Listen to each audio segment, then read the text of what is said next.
Hello everyone.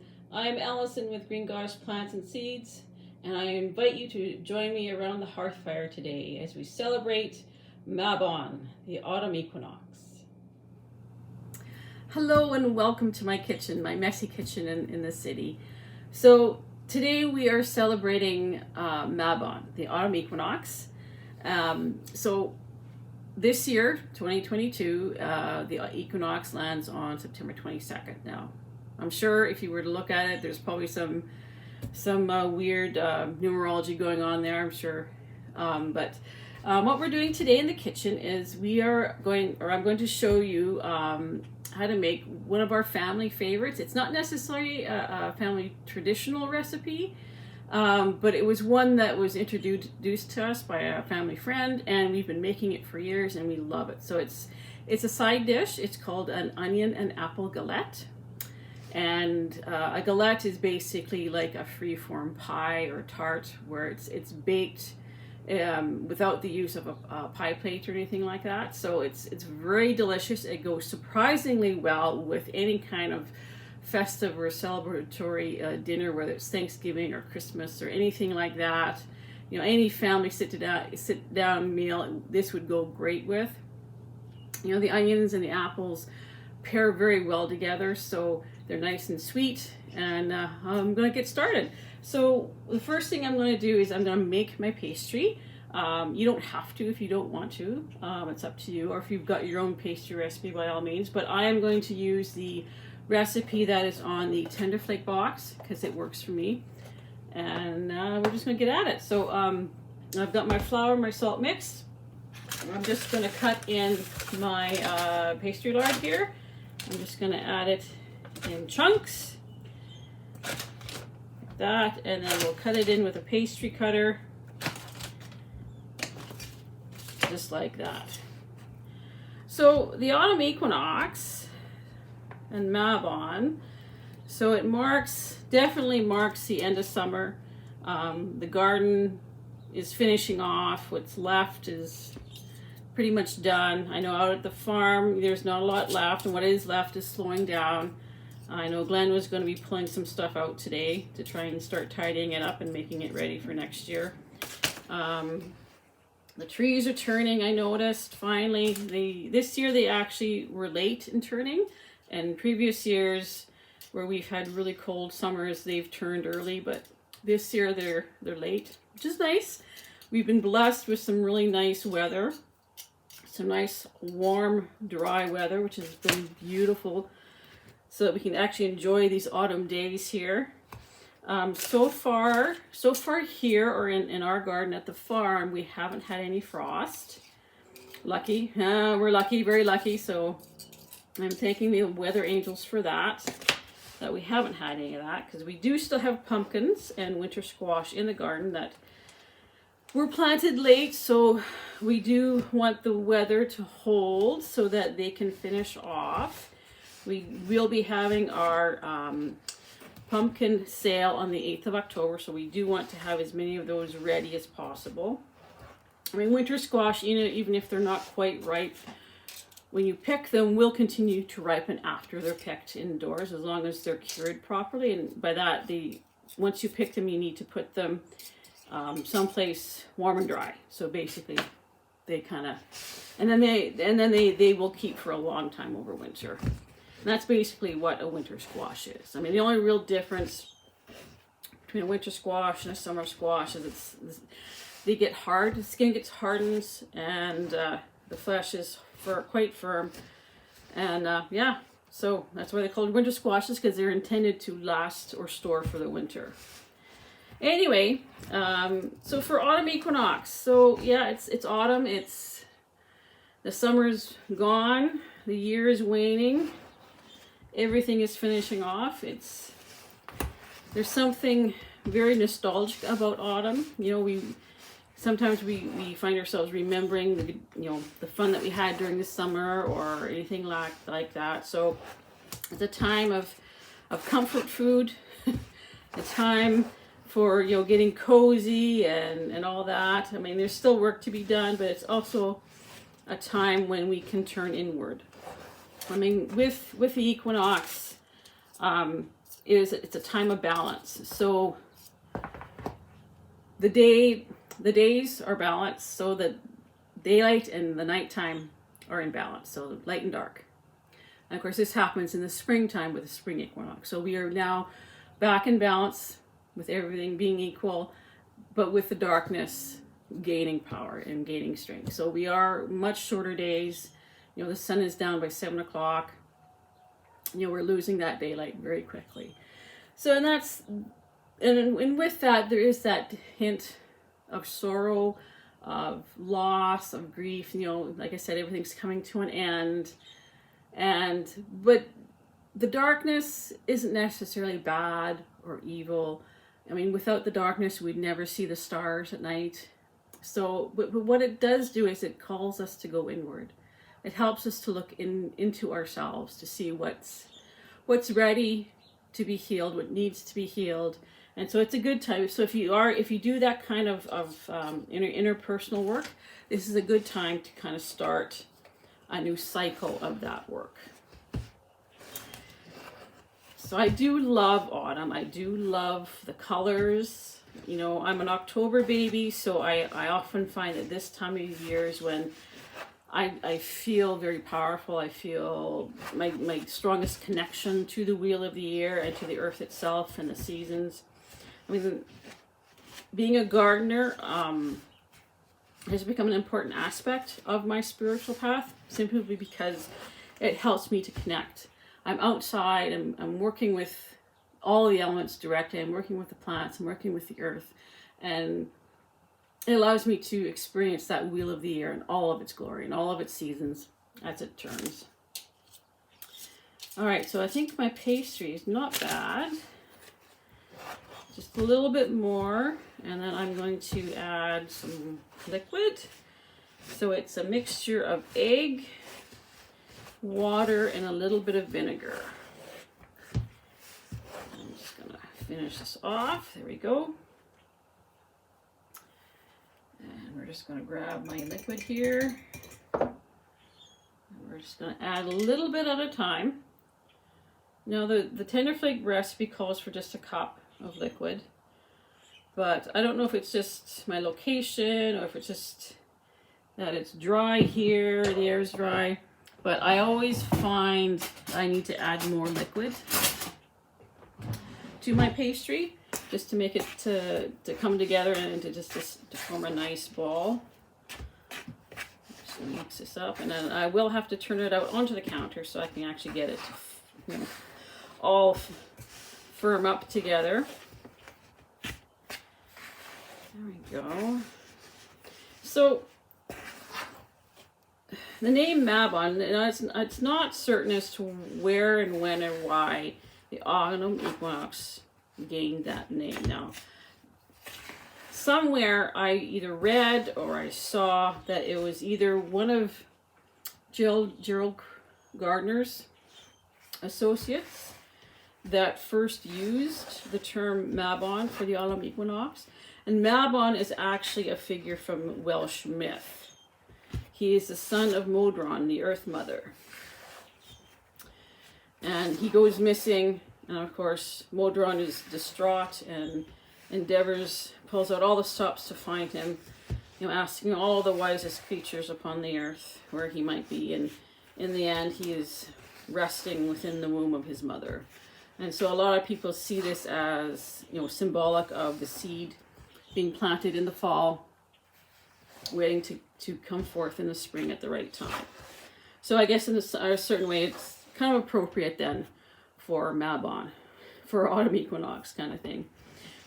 It's often also referred to, at least in more recent times, as the witches' Thanksgiving. I mean, some people are into that. That's great. I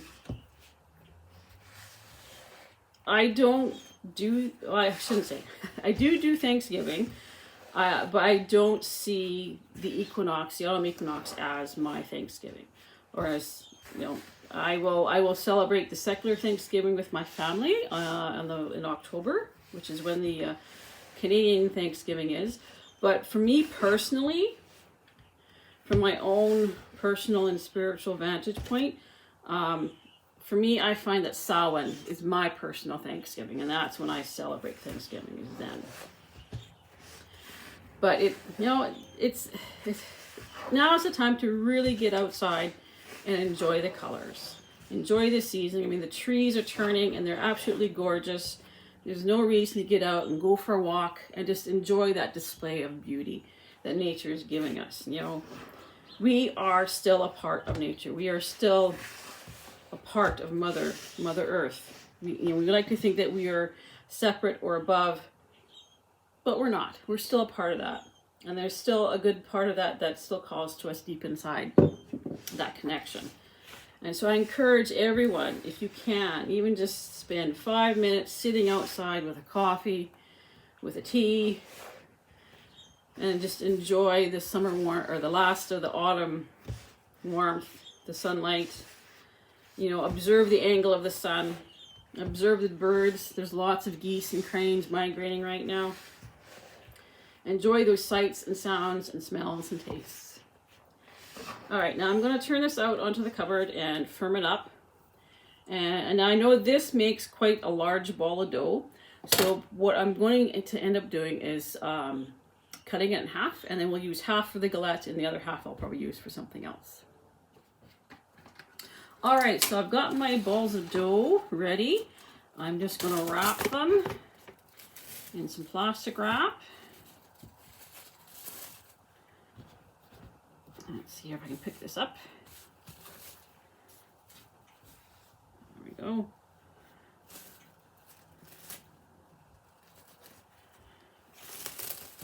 Hopefully I did that right and it turns out. I know with pastry, you do have to be careful that you don't overwork it, so I'm hoping I didn't do that.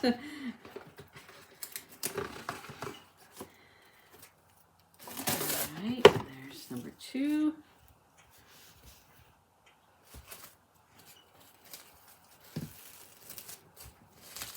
Alright, so there's my dough. Now I'm going to pop these into the fridge so they can chill and rest for a few minutes while I get busy and make the filling.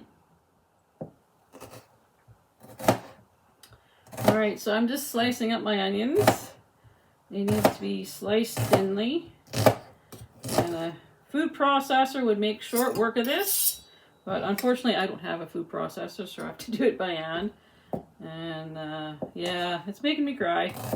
So the recipe calls for 3 cups of sliced onions. So I am actually using onions that we grew in our garden. This here, I'm not sure what the variety is. I'm thinking they're probably the North Stars. We grew about 3 different varieties this year. We grew the North Stars, we grew Walla Walla, and we grew a red onion called Red Weathersfield, I think it was. So I figure if I'm going to make it, I might as well use some of our own produce.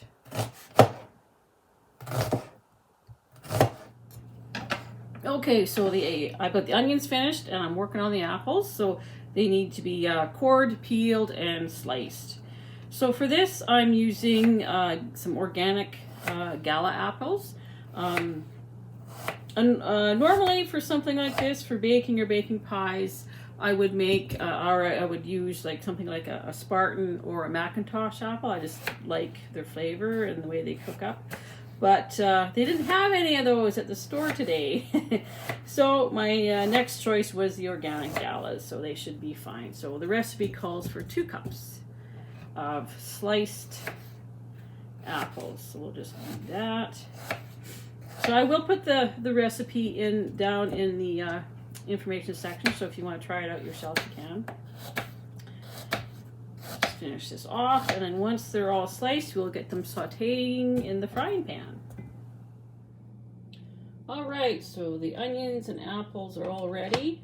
I've got the onions here in the pan with a little bit of butter and brown sugar, and I'm just going to add the apples. Go. Set that off. So these need to cook until they are soft and tender and flavorful. And then once they're ready, we will turn them off and let them cool. And while they are cooling, we will roll out, or I will roll out my pastry dough. So the other thing that I'm doing while I'm making my apple and onion galette is I am making up for myself on this autumn day some mulled spice latte. So basically this is just milk and some mulled spice flavored black tea, and I'm just going to let it warm on the stove for a bit so all those flavors can come out. I put the leaves in loose in the pot because I find that it brews up a better flavor that way. And when it's ready, I'll just strain the leaves off and sweeten it with a little bit of honey, and I'll have a lovely beverage for the rest of the day, this lovely autumn afternoon. All right, so our filling is done. It's I've got it cooling here in the pan. It smells awesome. And I'm just about to roll out my pastry. So I'm just gonna unwrap it. Hopefully it'll hold together. I have to admit, pastry is sometimes one of those things that, you know, I like making it, but sometimes it doesn't always work. All right, so here we are, rolling it out. I'm hoping it'll stick together. I'm hoping it'll hold together. I had enough moisture in it because I don't like to add, I'm always afraid of adding too much. You know, it's easier, you know, once you add it, you can't take it away. So I'm just going to roll it out. And basically what a galette is it's a free-form pie or tart. So you don't use a pie pan or pie plate to make it. And so it's going to have imperfections. It's going to be uneven. It's going to be wonderfully and beautifully uneven. That's the nature of it. So you don't have to be perfect. It doesn't have to. Oh, there goes my notification. Somebody's trying to send me a text while I'm trying to bake.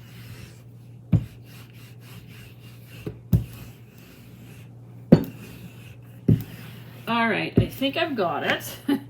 My biggest problem with pastry is getting the dough to the right thickness. Quite often when I make stuff, it ends up being too thick. The other tricky part now is going to be moving this onto the pie. Like basically what I'm going to be baking it on is a pizza pan. And when you roll out your dough, it's going to be quite large. I'll have to try and show you that. So it's going, because what happens is you put the filling in the middle and then you fold the edges in towards themselves. All right, so there's my dough.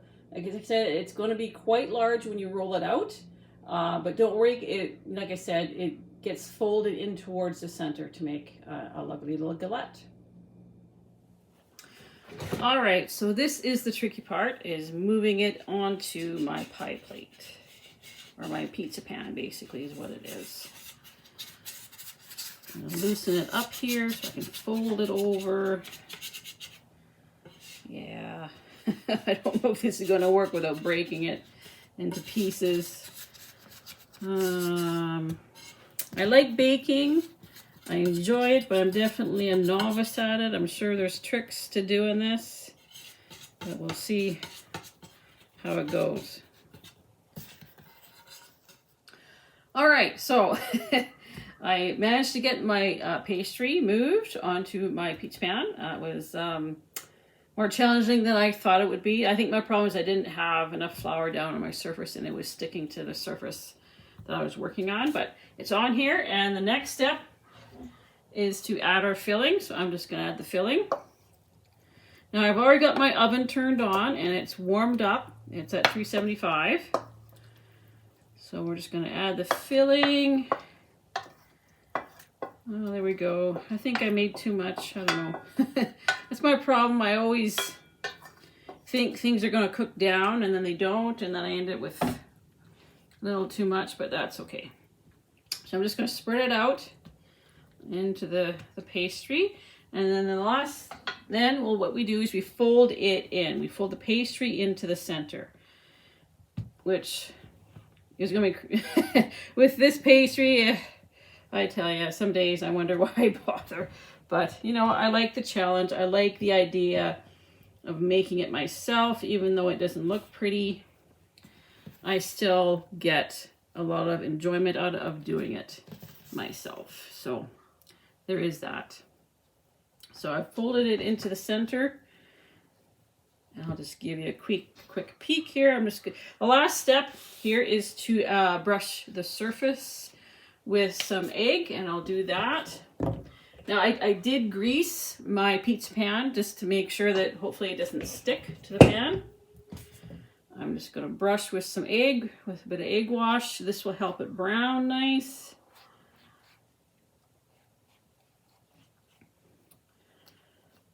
And then it can go into the oven. Like I said, at 375 for about half an hour or so, until it's nice and golden. Yeah, I could definitely did a better job on the pastry. I think I know you gotta be careful not to work it too much, but I think maybe I worked it a little too little. I don't know. Okay, that's done. I'll set that aside, and I'll just give you a quick peek of what it actually looks like. It's not pretty, but I'm sure it tastes good. And there's our apple and onion galette ready to go into the oven. Like I said, it's not very pretty, but you know, it'll do. An option that you could try is you could sprinkle the surface with some breadcrumbs and drizzle some melted butter over it and then put it in the oven. That is an option. I did not have any breadcrumbs, so it was one of the things that I forgot to pick up at the store today. So I'm just going to put this in the oven, and then we'll check on it in a bit. And my chai latte is pretty much ready. I'm just going to pour it into my cup here, strain off the leaves, and I can enjoy it as I wait for the galette to bake. Awesome.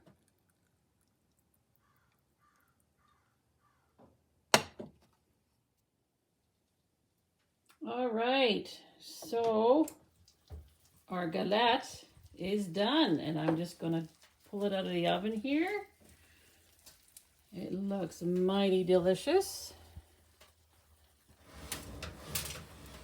Look at that. Ooh, it's heavy. There we go. Our apple and onion galette.